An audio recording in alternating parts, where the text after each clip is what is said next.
Good morning, everybody. This talk is going to be about Essential, and we will do a quick introduction to the Essential project and what it is. We will see an overview, what we think it works. It's not like other products used to manage services on top of Linux. We'll see the features, all the modules we have. And after that, we will go through the release policy, the roadmap for the next release, all the QA process we do. We will see also some notes about the packaging for Ubuntu and Debian, all the integration challenges we have, making all the services work together. And if we have enough time to finish, we will see an introduction to the Essential framework and how easy it is to program new functionalities or new features on Essential. Okay, we call Essential the Linux Small Business Server because it's an interface to manage Linux services, okay? And you are asking yourselves, how does it look? So this is the web interface that most of the people use to manage Essential. This is the dashboard, and on the left side you can access to the different modules, and on the main part here you have the dashboard, but if you go to the different menu sections you can configure the different functionalities. But Essential is not only a web interface, it's also a programming interface. Here in this example, we have a code snippet to add users in bulk from a text file. And you see here, down there, it's with 3 lines we can loop through all the users and add them to the LDAP server, which is on the backend of Essential, and it's very easy to use. Essential is a 6-year-old project. It's not nothing new. We have a company standing behind the project since 2 years ago, but the project started 6 years ago. In the past, it was known as Evox Platform. Maybe you know it by this name. The current status, we can say that it's quite stable.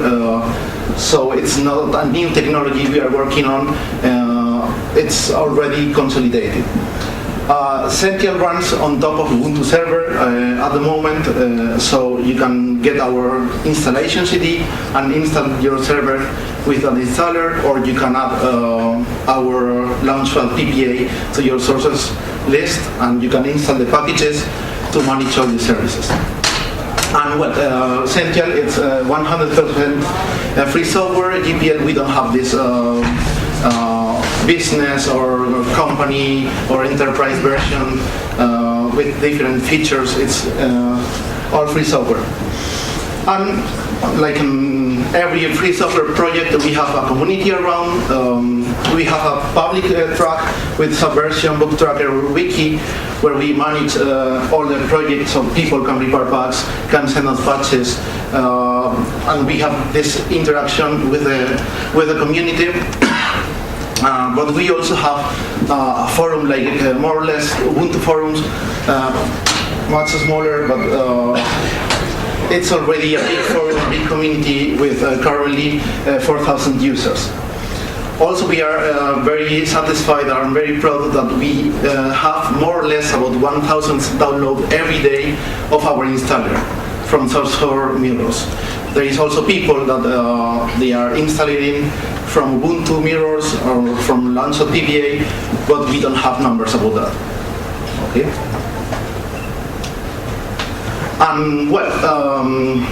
If you didn't know Essential before, probably you are going to know all these different projects: OpenVPN, Free Radius, OpenLDAP, NetFilter, Apache, Ubuntu.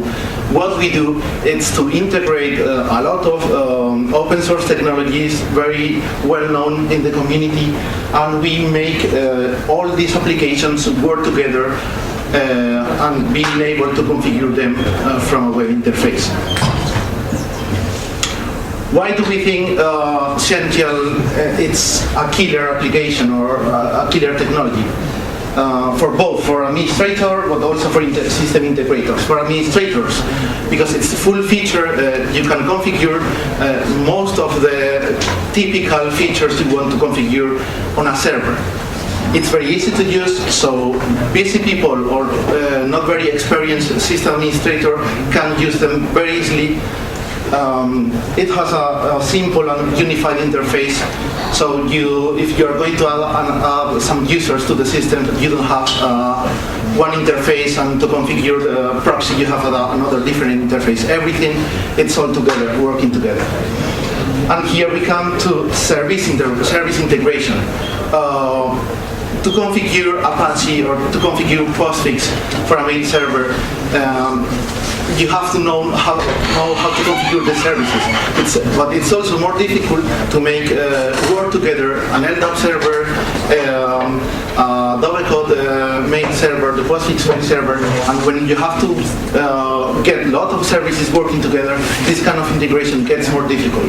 So Sential makes all the different modules work together, so it's more easy, and you end up with a very well configured server. What also we do is to automate tasks. Most of the mistakes and failures on servers are because system administrators make mistakes. We are not perfect, and sometimes we miss things or we do things wrong. By automatically doing these tasks automatically, we avoid more mistakes deploying the services and making changes on the configuration. And also it's stable and secure, because the configuration you are going to deploy on that server has been well tested before. It's been tested in many deployments all over the world, so you are not playing with new configuration that you found in a how-to on the internet. It's all configuration you can generate from the Sential interface is secured and has been well tested. And for system integrators, why it's so interesting for them? Because we are not an appliance, we are not a black box that you install there for your company, for your server, and you can't touch anything but just the web interface. This is a real Ubuntu server system. You install the packages, Sential packages, and if there is some missing functionality or you want to install something else, you can do it because you have a system that you already know. Okay. And it's also very flexible and easy to expand. We will see it later, talking about the framework. To add a new service running on the same server, it's very easy. Now let's go and see the features of the modules, what actually Sential can do. We can manage the network, we can do firewalling, and we also have objects and services. For the network, we can configure interfaces, Ethernet, PPPoE, VLAN, bridges. We can do load balancing, policy routing, one failover to detect when internet connection goes down and bring it back again when it's back working. And we do the firewall using objects and service-based rules. What does it mean? We can define abstract objects or abstract things when we put IP addresses inside, MAC addresses inside, subnets. So when we define the rules or when we define the port-based rules using the services, it has more meaning for the system administrator. You don't have to remind IP addresses or port numbers. You remember names. We also do DHCP, DNS, NTP, and we also have certification authority management. So all the services or all the modules can ask to the certification authority for a certificate to make secure connections. We have an antivirus module, so other modules like mail or proxy can do virus filtering. We have an HTTP proxy and traffic shaping modules using the combination of Squid and Answardian. We can define different filtering profiles based on browsing authentication, different objects or subnets, or tail-based rules. Let's say during office hours we have this policy, after that we have this different policy. And we also can configure delay pools to limit downloads and QoS rules using L7 filter, so we can block and we can filter P2P traffic or high priority traffic. We have a VPN server, both for doing server interconnection or office interconnection, and also road warriors to connect to the LAN from outside. For that we use OpenVPN and also to manage dynamic routing. We can give clients bundles with their configuration, so it's very easy to use the VPN for them. We have a radio server using FreeRadius. We have an IDS system using Snort. And on the back end, let's say, we have users and group management using OpenLDAP server, and we store there all users' passwords and groups. Our users and groups module can work in 3 different modes, like a standalone server, just one server itself. On a master-slave scenario, if you have multiple servers, like a main server, a main server, a gateway server, all of them can authenticate against the main server, but at the same time they have a local copy, a replication of the LDAP tree, so it gets more reliable and it speeds up things. And the third mode of working with users and groups, it's doing Active Directory synchronization. We have an application that you can install in a Windows primary domain controller, and that application synchronizes the LDAP tree on Windows with LDAP tree Essentials. So it's very easy to migrate from Windows-only networks to mixed Windows and Linux networks. And by the end, you can drop the Windows servers, and you have made a smooth migration between Windows and Linux. If you have any question, you just raise your hand and ask for that, okay? What we also do is Samba and printer configuration with PTC capabilities, roaming profiles, printer permissions, all this stuff. We also have our server where you can deploy different web applications, and other modules can deploy inside their web interfaces like webmail, we will see later, or Terraform. FTP server, we have Jabber server, also an static server, full feature mail server with mail, or we can also use Terraform for direct exchange replacement. We have a software management module that you can use to update your system or install new modules. We have a backup module, and we also have, which is very nice, a unified interface for logs and events. If you have a by hand Linux server and you want to carry your logs, you have to go to /var/log and see the different formats. Each log has a different format, so you have to understand every device or every daemon log format.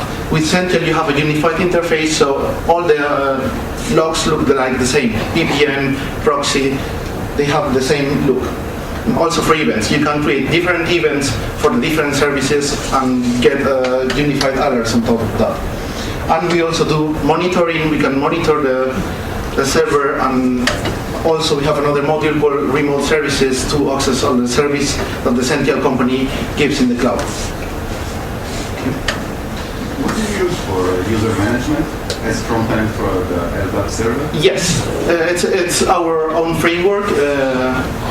Has a web interface with. Yeah. Okay, the release policy. How do we manage the releases in Sentinel? What we do is we do official releases based on Ubuntu server long-term support. But we also try to be updated doing unofficial releases for the Debian releases in between. Okay. We have a major release in September. Every September we made a major release. We do all the development until June. Then we do the freeze, and until September we do release candidate releases. We are going to give, or we are currently giving 3-year support on stable release. So if you install Sential, you know that you are going to get a security and critical bug fixes updates on your system for 3 years.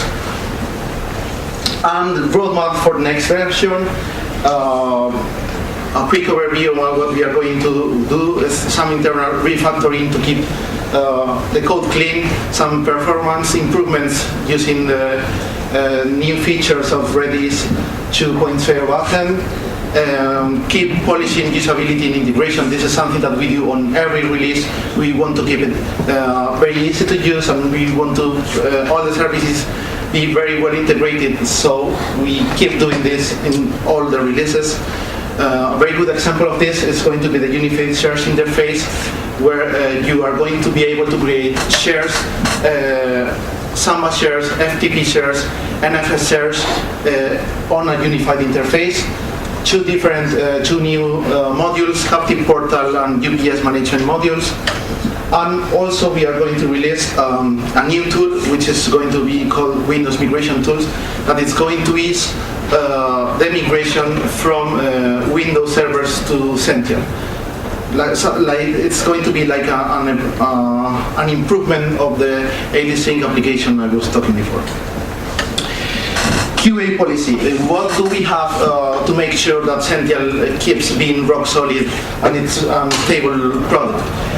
Well, we have developed in-house a software called ANSTE, Advanced Network Service Testing Environment, that gives us all what we need to deploy networked scenarios, so we can have one server or different servers, routers, client machines, and we, using Selenium, what we do is to configure the Sential interface and test that all features are working. This software was included in a really beautiful testing book. Maybe you can find it in the Aurelius standard site, and we have a chapter talking about this software.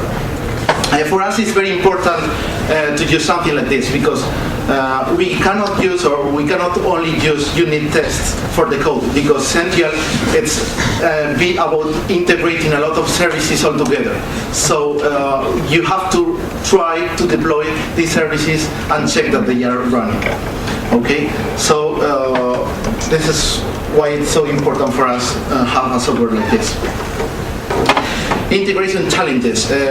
What are the things that have been very difficult for us to work with integrating services on Sential? One of the big problems we have on Sential is that the Ubuntu and Debian policy says that we cannot edit files that belong to other packages. What we have done to solve these things? First thing, .d folders. These days, a lot of packages are using .d folders, so you can include inside an e-configuration file and app configuration top of top. For example, sudoers file. Some time ago, we couldn't edit this file because of the Debian policy. Nowadays, we have sudoers.d file where we can add our configuration file and make sudo work in a different way. And inside Sential framework, we have, on every module, we have two different menus, enable action and use files, are like this. Later we will see more code if we have time, where we define the actions that the module does on the system when we enable this module, an explanation and what we run. And we also define a list of used configuration files that are going to be overwriting by this module. So what the user gets? It gets, when he is going to enable this module, gets an interface like this, saying, okay, I'm going to write these files on your system. Do you agree? Do you give me the permission? So after that, Sential module starts working with this service. Also, daemon management. Different modules have different ways of starting themselves. Some of them, they still use init scripts, others they use app start scripts. and sometimes we have to modify how this scripts works. For example, if you have LDAP replication, your init script on Ubuntu or Debian doesn't work out of the box, so we have to deal with that. Also, multi-distro packaging, we have different packages version, so we have to deal with that, the YARN files and different paths, and this is also something that we have to maintain, and it takes some very valuable time to do so. And also some other problems we have found during the release process. Some maintainers make last-minute changes to the packages. And because we have to configure these services, we have to know in advance all these changes, because we have to work with them. So if someone uploads a package in last minute and breaks how we were configuring that services, we get into the release with a broken Sential system. And this is an overview how Sential module works. We store and we ask the configuration to a Redis server. We also have an OpenLDAP to store everything related to users, passwords, and groups. And to configure the services, like Samba in this example, we have stubs, templates with the configuration. Sential gives all a set of parameters to the template, and calling setconf method, we generate normally on /LTT the configuration, so the service it's configured. Then Sential, as Linux or as runs all the scripts or what is necessary to manage the start, the stop, restart the server. Okay.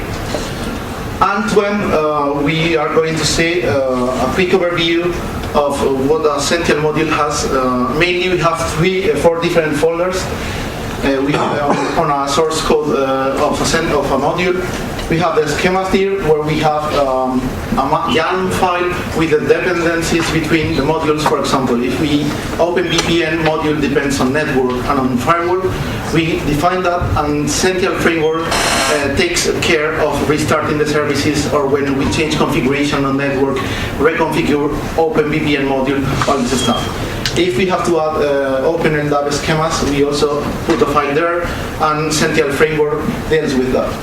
On tools, we usually have the script we use to initialize everything on a module. On the stubs folder, we have all the configuration templates. And on SRT folder, we have all the source code of the Sential module. Okay, now I'm going to show you very quickly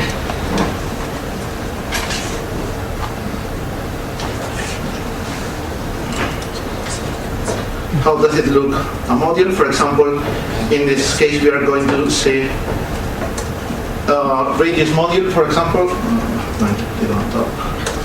Here this module only depends on users, so we define that configuration there. And to define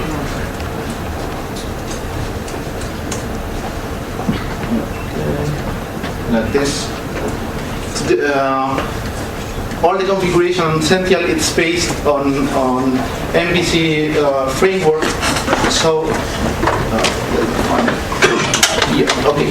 So here you have different types of data that you add to a table, and automatically by defining this data structure, you get an interface where you can configure everything, and on the back end,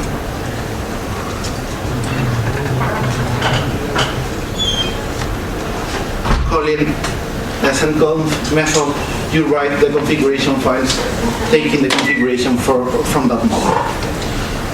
Okay.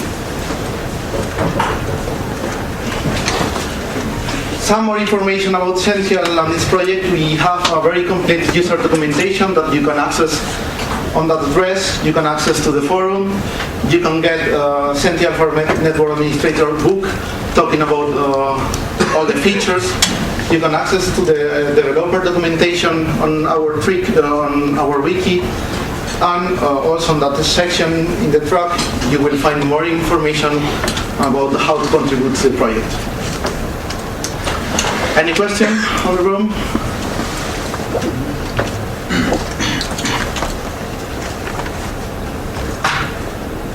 Well, then I hope you like.